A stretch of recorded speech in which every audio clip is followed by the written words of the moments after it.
Hello and welcome to Saints Live. I'm Steve Forbes. I'm Kenzie Benali. And it's another away trip for Southampton in the Premier League as they travel to Selhurst Park to take on Crystal Palace tonight.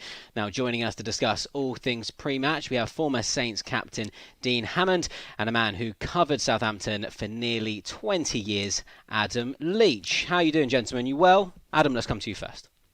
Yeah, really good, Steve. Yeah, enjoying life. Obviously, last time I spoke to you, I was in warmer climes, but home now and probably like everybody else, just trying to ramp up for Christmas. I actually do some shopping sometime. Any would be a start. Fair enough. Dean, have you been out and done your Christmas shopping already? You know what, Steve? I have. Oh, That's a man who's prepared. Well done. Well, it's a bit of a lie. My wife's done it, so I'll take a little bit of credit for it. But yeah, we're actually all prepared. But yeah, I can't take too much credit for that, I must admit. Oh, you're very organised indeed. Well done. Well, let's jump into the team news, shall we? Because once again, there is a lot to digest here and talk about. We know Alex McCarthy is out. Fraser Forster is also unavailable, but might be back in contention for Saturday's match. Now, Adam Armstrong and Armando Broja availability is uncertain after picking up injuries at Arsenal. We know that Shea Adams and Stuart Armstrong are still unavailable, but in better news, Oriol Romeo and Mohamed Salisu do return from their suspension today. So, Dean, let's come to you first. If Adam Armstrong, Armando Broja and Shea Adams are all out, that does give Ralph a bit of a selection headache up top. What do you see him doing and how do you think he'll approach that today? Well, I still think he's got options, Kenzie. I don't think he'll change the shape, but we've discussed that previously in games, and he's proved us wrong and has changed shape. But I think he will stay with the same shape. Like I say, the options. Theo Walcott could come in and play centrally. I think he spoke about that many times. That's where he would like to play. Nathan Tella can obviously play up front. Nathan Redmond can play up front or play as a little bit of a deeper in that 10 role. And then you've got Shane Long as well, who could come in and use that experience and be more of that.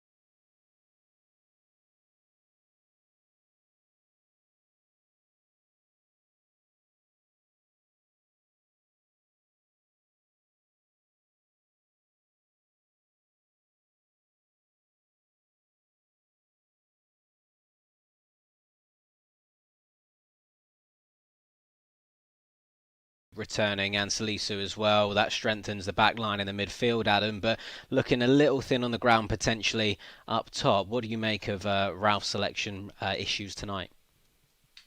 Oh, it's a difficult one. I think if anybody's fit of the ones that are obviously a doubt, I think they play.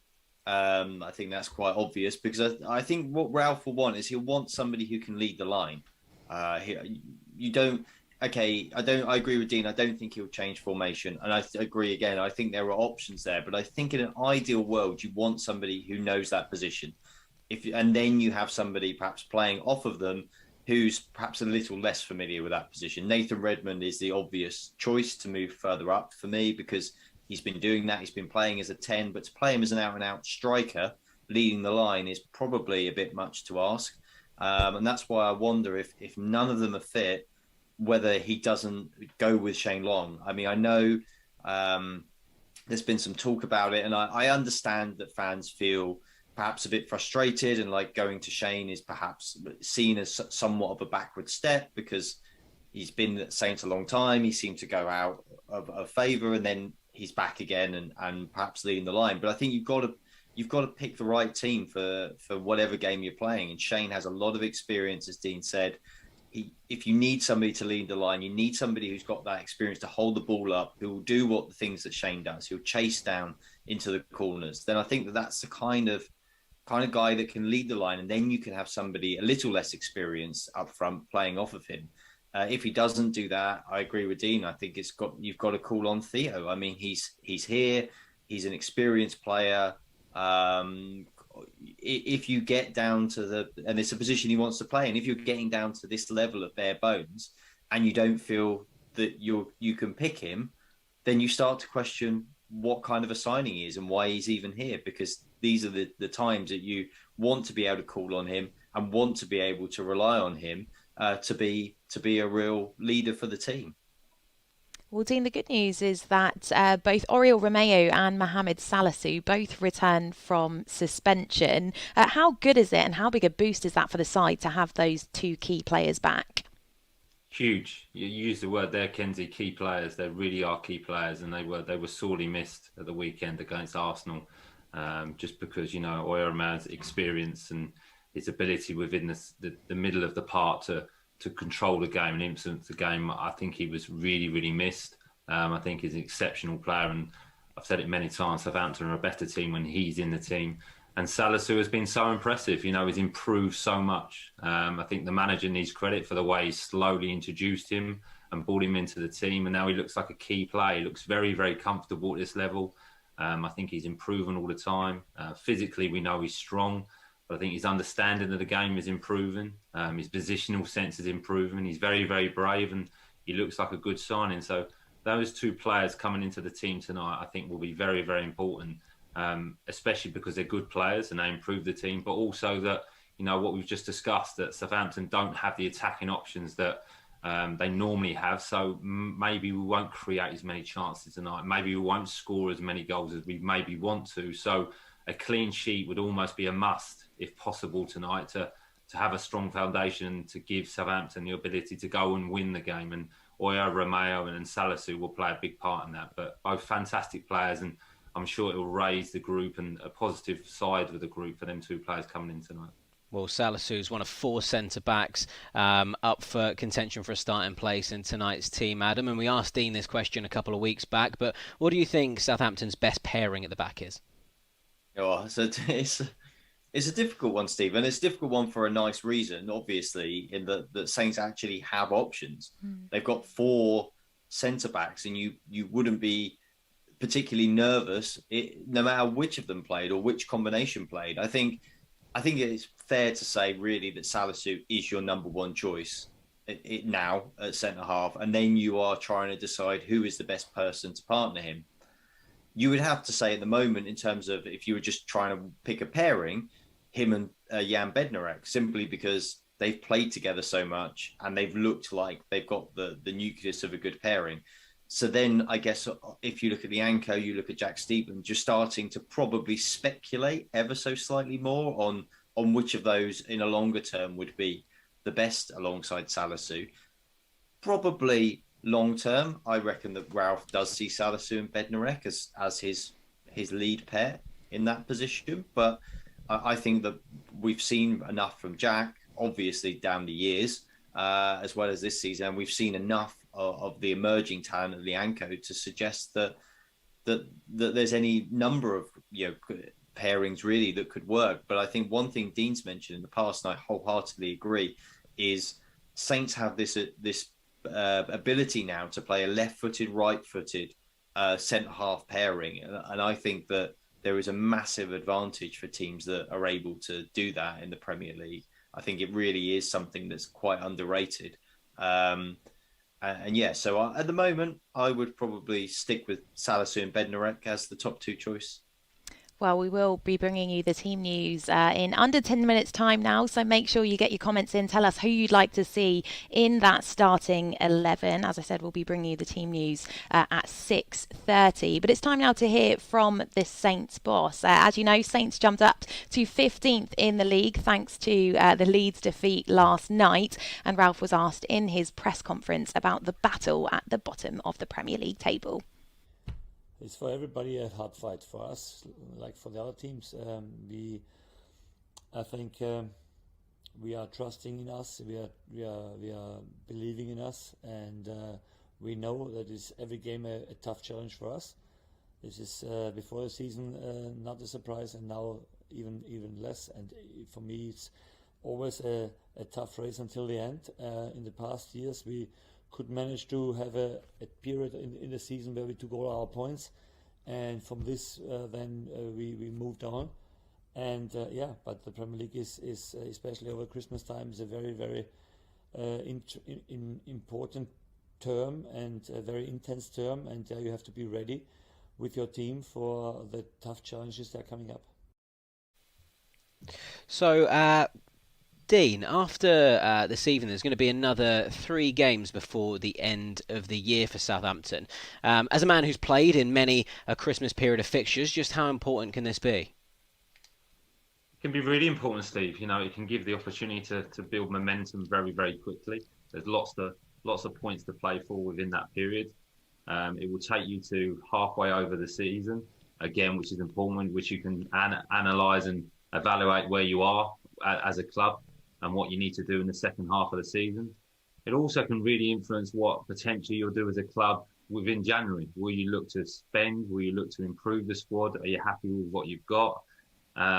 And obviously, you get a chance to use the squad as well and utilise the squad, because there is that amount of games in a short period of time that the manager usually rotates. So you can get players up to speed and use players within that period for the second part of the season. So it's very, very important. And if you look at Southampton's fixtures, you know, Crystal Palace tonight, I think then it's Brentford, West Ham, Spurs, and then Newcastle.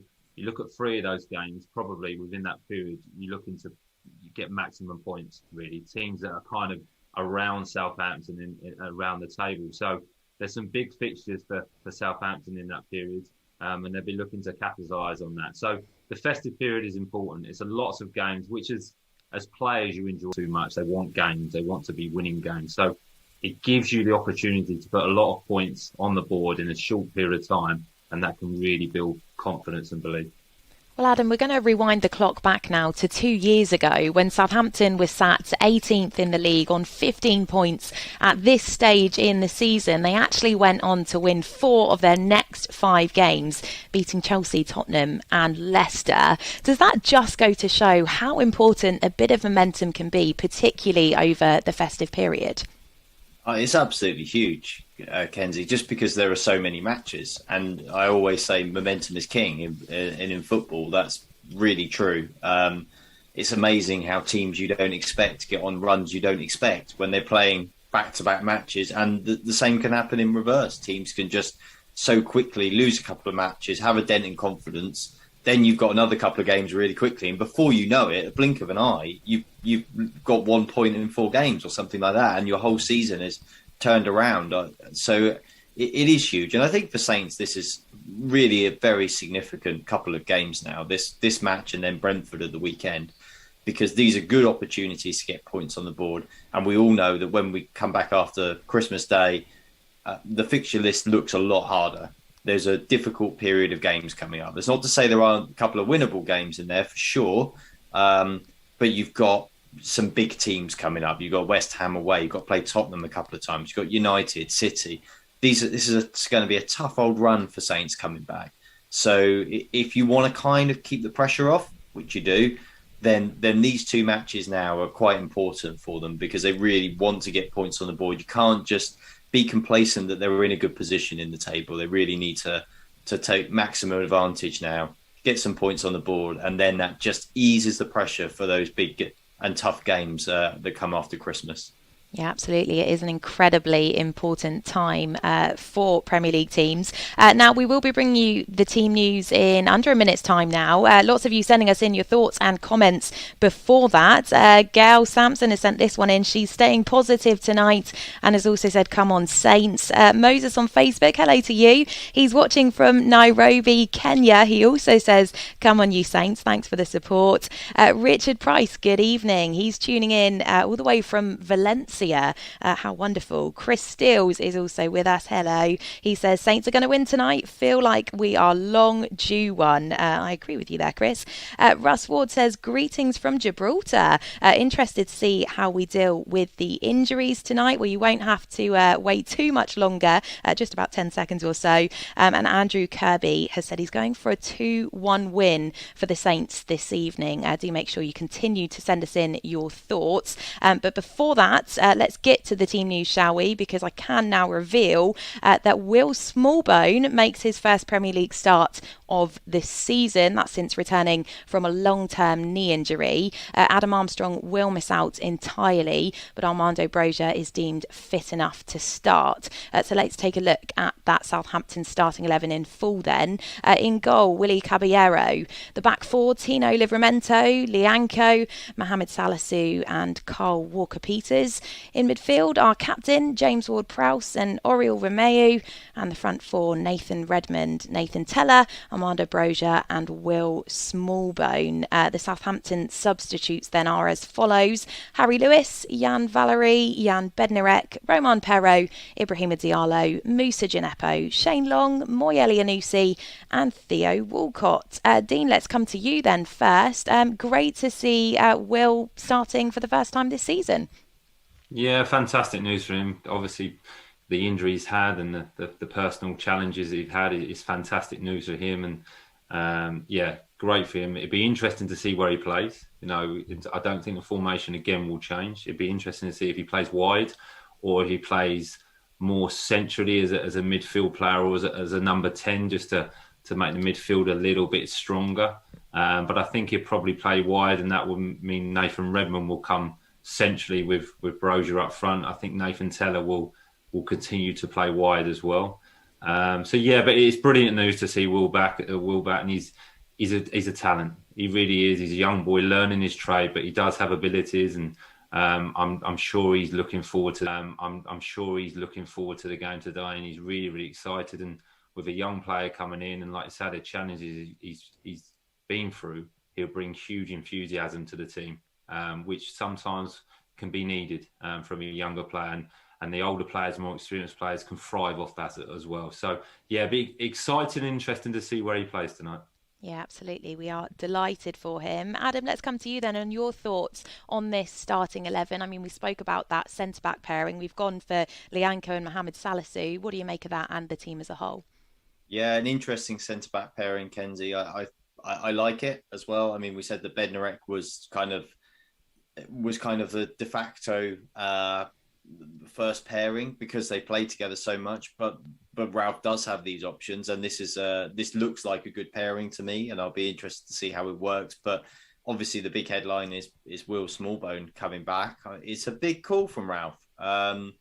Obviously, like Dean, I'm delighted for Will, as you know, he's had his challenges obviously, and it's great for him, but we have to say he's played 13 minutes of first team football since January.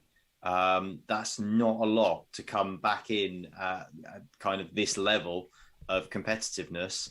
And also it's a big call from Ralph because to you know, yes, he might be thinking of slightly tweaking the formation, I guess, but if he's not, and he is playing Will in kind of a more, let's say, attacking type position of the two behind the front two, then he's overlooked Gineppo, Elianusi, Walcott, etc., to make this decision, and that's a really big call because that is going to be a hard one for those players to take that have been overlooked, I'd suggest, and it's also therefore a decision you want to get right. If Will comes in, he plays well, Saints get a result, then everybody will obviously be lauding Ralph. And if it goes wrong, then he's probably going to come in for a fair bit of flack for this. So it's a brave decision from Ralph, I think, for sure.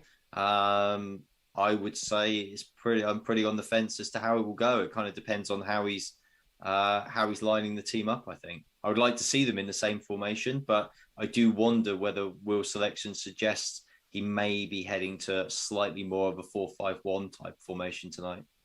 Yeah, well, I mean, after wondering what the forward lineup was going to be before the team news announced, we now know we didn't think Broja was going to be playing, but he's now one of the players leading the line. Adam, I'm going to stick with you here, but how do these players actually cause Crystal Palace problems tonight? Well, I mean, Palace are not the greatest team defensively. I think that's fair to say. I think Vieira has got them as an attacking unit, looking a lot more threatening now. They've got some real talent in the team going forward. At the back, it's kind of largely a mishmash of relatively experienced players, but so some guys in there that have been around a reasonable amount of time, but are not the kind of people who are probably going to take Palace on to the next level, if you like, if that's where they're aspiring to get to over time. They are not the fastest team. They're strong, physically strong, but not the quickest in many departments. So there is obviously that option with the pace that Saints have got, the ability to run with the ball at their feet, to cause Palace some problems, to try and see if they can get in behind them. I think that's their best bet, frankly. If you try and play anything too direct, I think that plays into Palace's strengths and into their hands. If you can try and play through them a little bit or round the sides, I think that's where they are more vulnerable. And I guess that's why Ralph has probably another reason why how Nathan Redmond performs tonight and Teller as well is going to be really crucial to the outcome of this game. Most definitely. And it seems that the fans watching along at home are really quite pleased with this starting 11. James Caps has said, wow, what a lineup that is. James Truscott has also got in touch with us. He says, so happy to see Salisu and Lianco at the back together, our two best ball-playing centre-backs, in my opinion. Adam Hurd is also watching along. Hello to you. He says, great to see Will back out there tonight. It is indeed. And Liam McCarthy has got in touch as well. He says, had a feeling we'd see Smallbone at some point over the Christmas period. And as I read those comments, we can see the scenes of the players arriving at Selhurst Park. And of course, Crystal Palace, the opponents tonight, Dean. So we have dug deep into the archives, and we thought we'd take a look back at a match from 2012 that you played in. Talk us through this one, because this was a big win on the road back to promotion to the Premier League, wasn't it? Certainly was, Kenzie. I can't even believe it's nearly 10 years ago. But yeah, I think that the victory put us 3 points clear at the top of the championship with 4 or 5 games to go. I think, if I remember rightly, it was really, really important because we'd just drawn with Portsmouth in the previous game after being 2-1 up and then scoring in the last minute. So it was disappointment there. But, you know, a trademark Ricky Lambert goal, brilliant ball from Danny Butterfield, who was fantastic to do that. And, you know, Ricky in the air was so powerful. I think it was maybe his 25th, 26th goal of the season. So he was on a fantastic season. But we knew how important this game was. Like I say, I think there was 4 or 5 games left, and we'd had such a brilliant season to try and win back-to-back promotions was really important. And this goal is fantastic skill from Ricky. And that's what, you know, he had that ability to score all sorts of goals. You saw the first goal of his head, the second goal, brilliant feint, and then scores with his left foot. But, you know, the build up to it, we all talk about Adam Lallana, what ability he had, but his work rate to try and win the ball back was fantastic. And it was just a great day, Kenzie, really, really good day. I remember there was a huge following of Southampton fans, really, really noisy. I remember before the game coming out of the hotel, and there's lots of fans to greet us and kind of encourage us and support us for the game. So yeah, fantastic victory and needed at that time, really, and a massive 3 points to help us towards promotion. But yeah, good memories, that really was. Speaking of memories, I like to think that 2012 is one of the peak Adam Leach years at the Southern Daily Echo. What do you remember from this game, Adam? Oh yeah, my peak was a long time ago, Steve. That's probably the most spot on thing you've ever said. It's been a long downhill spiral for me from there, but yeah, not at all. Oh, you're too kind, Ken. It was a big day, because I think after that there was just the hints of Saints having a little wobble when we were all already so confident that they were going to sort of make the step back up to the Premier League again. And I would say relatively unexpected circumstances. Obviously, the League One promotion we've talked about before, and I think I know you still got to deliver it as a team, but we all expected it. This one we didn't expect, and yeah, the goals, as Dean said, I mean, just the first goal is like classic Saints of that era, isn't it? It's either Danny Butterfield or at that time Danny Fox on the other wing, putting in that ball. Ricky's got in behind the fullback, just ghosts in, heads it in, and the second goal is probably one of his most Letizia-esque goals that he scored in that number 7 shirt as well. But it was such a significant win, because that was it felt like that was wobble over. I think after that, I remember driving home that day and thinking, yeah, the Saints are going to be in the Premier League next year. It's just a matter of whether they can win the title, or it'll be a second place for them. But I think I felt really confident of automatic promotion. The next game, oddly, of course, was Reading, which kind of proved to a certain extent to be a title decider, which Saints lost. But they still, I think, after that Palace win, I think we all felt, yeah, they're kind of there. They just need to get the last points on the board. So a big win that night. Yeah, and happy memories as well. Seeing those guys out there. I'm sure Dean feels it even more than I do, having been on the pitch. But yeah, happy days indeed. Yeah, very fond memories indeed. I see Dean smiling away there. Great times. We'll bring it back to the modern day then. Dean, what are your thoughts on Patrick Vieira and the way Crystal Palace have started this season? Well, they've had a successful season, you would say. I've watched them a couple of times. Adam mentioned it. They're a lot more tack-minded. They're a little bit freer than they were under Roy Hodgson. They've got some good players, especially in Zaha and Conor Gallagher. Had a really good period between September and late November. I think they went 7 unbeaten, picked up some really good results, and then lost 3 in a row. So had a bit of a wobble. So there's been, sounds silly, they've been consistent and inconsistent, if I'm honest, but then picked up a really good result against Everton at the weekend.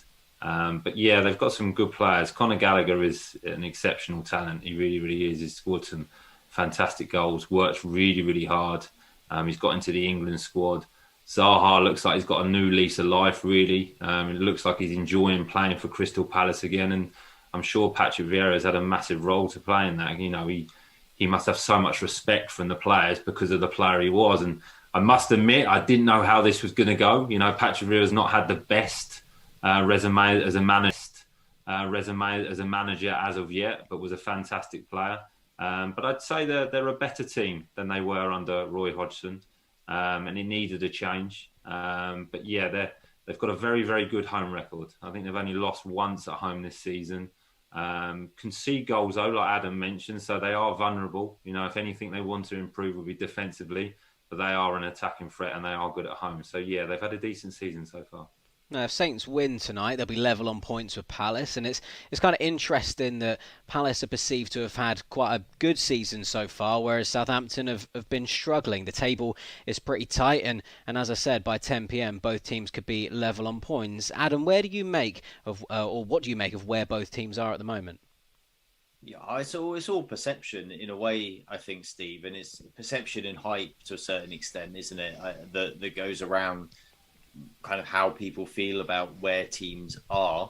The truth is, like you said, there's not an awful lot to choose between them. But then look at the table. There's not an awful lot to choose between a huge amount of sides. And we've said this before, the margins are so fine in the Premier League anyway. But this year, when you look at the table, it's just so close. You really could have a bad couple of weeks or a good couple of weeks, and it changes your entire season because you're gonna move so far up the table, or get mired potentially. Yeah, and I think that Palace have this sort of feeling that Dean's hit upon there around them at the moment of Vieira coming in. He's a big personality, isn't he? He's a big leader because of the character he is, the player he was, and they kind of have that feeling of freshness about them. The fact that he's managing them and they're out on the pitch tactically in a very different way, a lot freer, a lot more enjoyable to watch. And that all feeds into that perception that they're doing well, when, you know, the table might suggest that they're doing fairly middling. Saints, on the other hand, yeah, I guess the public perception of them is that they are a team who the last few years have struggled. They've largely been considering themselves as trying to stay out of relegation trouble. But they aspire to be more than that. This year, look at the table. They're kind of down in amongst it again at the moment. But as we said, it's only a couple of results really that change all of that. So yeah, I think that's why there's this perception about it. But in reality, there's really very little to choose between, not only Palace and Saints, but a whole bunch of teams that are very, very tightly concertinaed together in the Premier League. And talking about this Christmas period, that's why it's going to be so important, because if you have a good Christmas, you are really, I think, going to be looking onwards and upwards if you can push through that group of teams that are in there that are so close. If you have a poor Christmas period, you are probably in for a long haul, you're in for a relegation fight for the rest of the season. And that's why there's so many teams with so little to choose between them. This is a really crucial moment now, these next few weeks. Yeah, it's so important, isn't it? It's so incredibly tight, the table. Well, we will be coming to both of you for your score predictions in just a moment, but just enough time to get a few more comments in from those of you watching along at home. Brynolf on Facebook, hello to you. He says he's sending love from Copenhagen, Denmark. Genuine hope for a win tonight. Darren Kitcher said Ward-Prowse to have Zaha in his pocket again tonight. Yeah, we love that dynamic. St. Dan on Twitter, he says no Shea or Armstrong, but still a cracking lineup. And Stephen has commented, happy to see Salisu and Lianka in the centre of the pitch together. Both love to win the ball and tackle. Hope for more of that tonight. So it does seem relatively positive on our socials. Adam, we're going to come to you first for your score prediction. You are the only person to correctly predict a scoreline so far this season. We've got to keep reminding you of that. Can you make it 2 tonight? What are you going for? Oh, I'm very confident.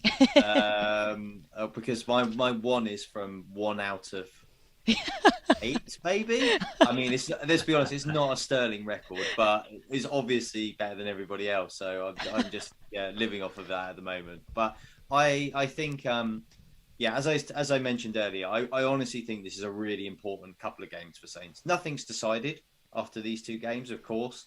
There's still a lot of games left to play. But when you look at it, you kind of are always looking at little pockets of matches, or I am, in the context of a season. And you see what they've got coming up now, Saints. And it's tough after these couple of games. So I think these are significant matches for them. I think Palace are decent, but I wonder if their win at the weekend, just the way they are, that little bit inconsistent, as Dean said, it might just take a little bit of the intensity out of them. And I fancy Saints to get something. Whether it can be a win or not, I'm not sure. So I'm going to go for a 1-1 draw. 1-1. All right then. Well, Dean, we can't allow Adam to get to the end of this season and win our predictions board with 1. So come on, I'm rooting for you today, mate. What are we saying? Don't have too much faith in this, Steve. Don't have too much faith. I agree with Adam. I think the next 2 fixtures are really, really important. And Southampton have been pretty good this season when there's been fixtures you expect them to do well in, and they've kind of produced. So I don't think tonight will be any different. I think it will be a tight game. I think, Crystal Palace have had a shorter turnaround in terms of recovery because of their fixture against Everton. That may play a factor and may help Southampton. The atmosphere at Selhurst Park is always very, very good. So if Southampton can kind of quieten that down a bit with some spells of possession and creating some chances. But I'm going to go for... I want a clean sheet tonight from Southampton, and I'm kind of, relying on that. I'm going to go for a 1-0 Southampton win, and I'm going to go for a Will Smallbone goal just for his comeback. So I'm being very, very brave in my prediction, but I'm going to go for a 1-0 and Will scoring the goal. Oh, even got a goal scorer. I've just got to say, if it's 1-0 to Saints with in deep in injury time, I will be letting you have the prediction rather than cheering for Palace. You don't fancy raising Dean there, Adam, with scorers of your own? Oh heck. Okay, well, you've got to go for Conor Gallagher for Palace. Okay. And I'm going to... I'll go for Nathan Redmond for Saints. These predictions are becoming highly specific, aren't they? But we love it. Listen, hopefully... Do I get bonus points, though? Do I get bonus points if I get the scorer and the scorer? Yeah, you know what? I'll check with management, but I'm sure we can do that. Yeah. Given that we can't even get the scores right, we're really ramping it up now. To go, I'll tell you what, let's get some more specifics involved. Should we predict the minute as well? Why half not? Points for scorers. Even if you get the score prediction wrong, we'll do half points. Oh, God, there's got to be a point in there somewhere. Come on, I'm rooting for you both. Dean, Adam, thank you so much, as always. Always great fun to have you with us on the show. Of course, they'll be back with us for the final whistle as well. But it's not just the men in action tonight. Our Southampton women are playing at at Fratton Park. It is a big one. Yes, they're taking on Portsmouth in the league. So, of course, we are wishing them all the very best as well. But make sure you join us after the match at Selhurst Park, where we'll be discussing all of the match's major talking points. Bye for now.